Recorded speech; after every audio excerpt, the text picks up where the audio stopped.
No nii, tere sõbrad! Olen siis taas, nagu ikka viimased aastad, toimetamas siin oma kodugaleriis, oma kodukülas La Floridas, kus on mu kodu ja tegevus. Ja mõned tänased mõtted siis. Pannes igal hommikul üles seda oma väikest näitusmüüki, nagu ma olen seda harrastanud mitukümmend aastat juba kodu Eestis, omal ajal Türisalu pangal ja vanalinnas. Eks ma jätkan seda sama traditsiooni siin kaugel Hispaanias, mis on tegelikult, mis ongi mu kodumaa, sest kodu on seal, kus sa ärkad, kus on su tööd tegemised ja sulle kallis inimene. Ja minul on need kõik esindatud siin. Ja just paar tundi tagasi, kui alustasin selle oma valiku ülespanekut, sest mööduvad autod, mis siit sõidavad, on see peamine potentsiaalne klientuur, kes siit ikka üht-teist kaasa viivad. Aga selleks peab olema püsivust ja päevast päeva ja nädalast nädalasse tuleb lihtsalt neid asju üles panna. Ja nii see on siin esindatud. Ja nüüd pannes töid üles, ega ma siis nüüd väga täpselt ka ei mäleta kõiki töid ja järjestusi, et ei ole lihtsalt nii seda tüüpi inimene, kes nüüd nii väga ajaks kõigega näpuga jutti. Õhtul lappan ma nad kokku, tõstan siia samasse aeda ja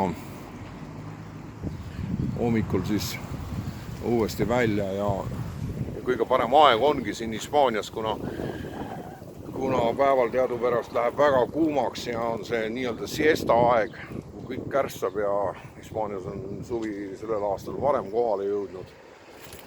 Siis pidevalt ju kogu aeg ma siin ei kõigu selles palavuses.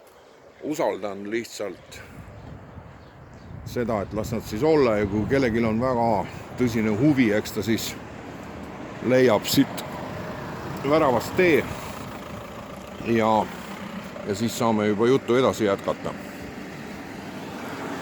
Ja üks töö, üks maal, suhteliselt suur, enam-vähem selles mõõtmes, nagu see siin, no natukene väiksem, aga see oli väga õnnestunud.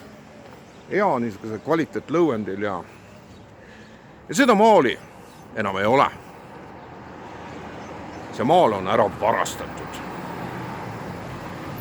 Ja ma ei oskagi seda täpselt määratleda, millal see oli, kas see oli nüüd eile või oli see üleeile, sest üleeile ma mäletan ta nagu oli veel ja teda enam ei ole. Keegi on kas konkreetselt sihtotstarbeliselt seda maali silmanud ja soovinud selle omandada ehk varastada. Või oli see lihtsalt juhus, et siis nii-öelda varas, ühemõtteliselt on ta varas, lihtsalt haaras esimese, mis käe alla sattus ja pages sellega minema. No tõenäoliselt muidugi peatati auto ja keegi hüppas välja, haaras selle maali ja kadunud nad olidki. See võtab ju aega arusaadavalt ainult määratud sekundid. Peab ütlema, et kahju oli. See ei ole mul esmane kogemus. Mul on ka eelnevatel aegadel Eestis olles veel, siin Hispaanias ei ole küll seda juhtunud tõesti.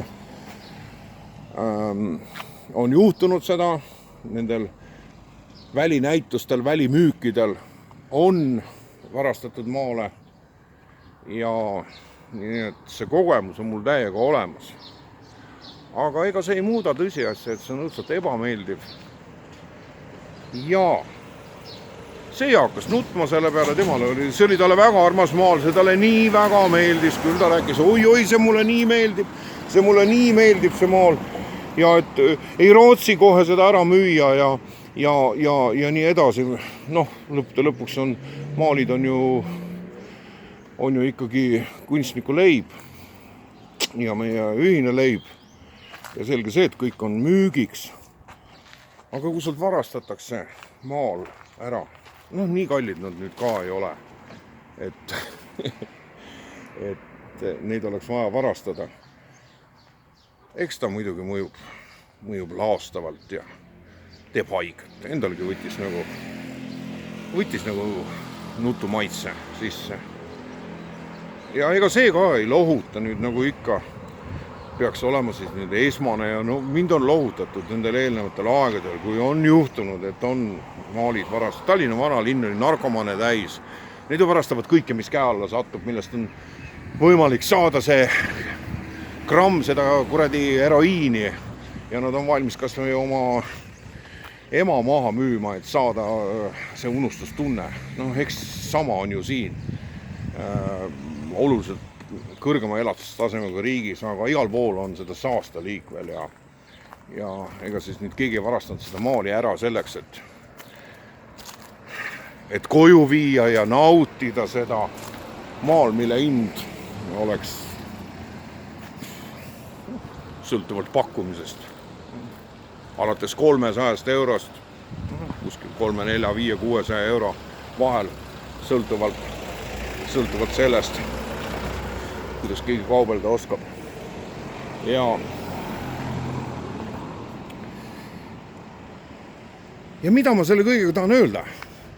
Mis assotsiatsioonid sellega tekivad seoses? Ja tuli ainukene vaste. Ja see on see.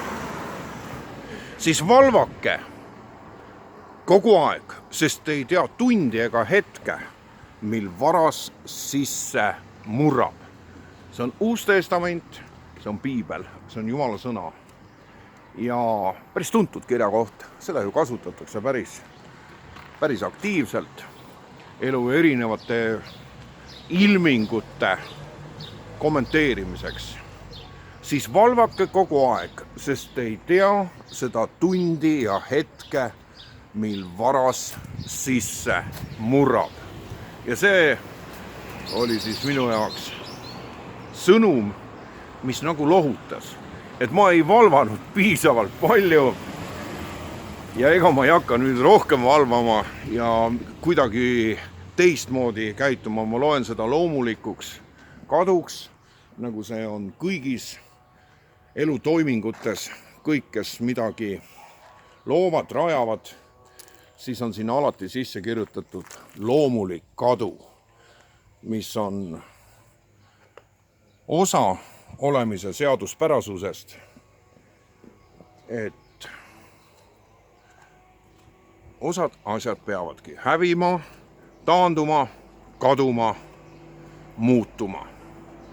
Ja et see maal, mis on umbes samas vaimus nagu see, siin pidi kaduma, ju see siis oli vajalik. Leppida tõsiasjadega, mida ei saa muuta neid asju, mida ma suudan muuta, mida ma peangi muutma, ja omada tarkust, et nendes mõlemis alati vahet teha.